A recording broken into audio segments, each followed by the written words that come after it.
Mazhab Syafi'i dalam buku-buku yang kita tengok dijual ke dalam kitab Ahli Umrah. Baik, umrah ni maksudnya apa? Tengok action daripada Ustaz, tengok anggap dari di Kaabah, boleh kat sini. Baik, apakah makna umrah? Bagi kita tengok betul. Baik, kamera kat sini. Baik, kalau tadi kita apakah makna umrah? Umrah bermaksud, tengok tadi Ustaz, kata Ustaz kat sini, Ustaz kat Malaysia. Apakah makna umrah? Umrah bermaksud seseorang yang pergi ke Mekah. Dia pergi ke Mekah, dia tak bangun dia pendengar dosa-dosa silam. Dia tak bangun dia pendengar hajat-hajat yang belum tercapai. Lalu menujulah dia ke Mekah. Naik kapal terbang, naik bas. Kalau zaman dulu naik kapal laut. Baik, sampai ke Mekah, dia buat apa? Ziarah Kaabah. Ziarah Kaabah. Sebab itu orang yang faham, oh umrah itu pergi Mekah, ziarah Kaabah. Oh umrah itu pergi Mekah, ziarah Kaabah. Oh umrah itu pergi Mekah, ziarah Kaabah. Sebab itu pengalaman Ustaz bawa VIP.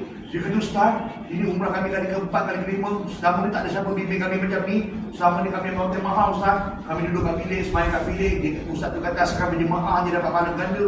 Ya Allah Ustaz, ruginya. Sebab apa? Sebab baru saya faham Ustaz. Selama ni Ustaz, rupanya kalau tak pergi Kaabah, pergi umrah tu pergi Mekah, ziarah Kaabah. Sebab saya isteri, ya Allah bang, dah 3 hari kita duduk kat bilik, bang, rugi bang.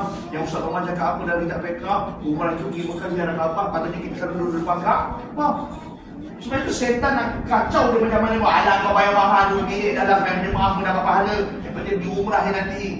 Sebab itu macam mana pun dia akan pergi ke Kaabah, petang ke malam ke.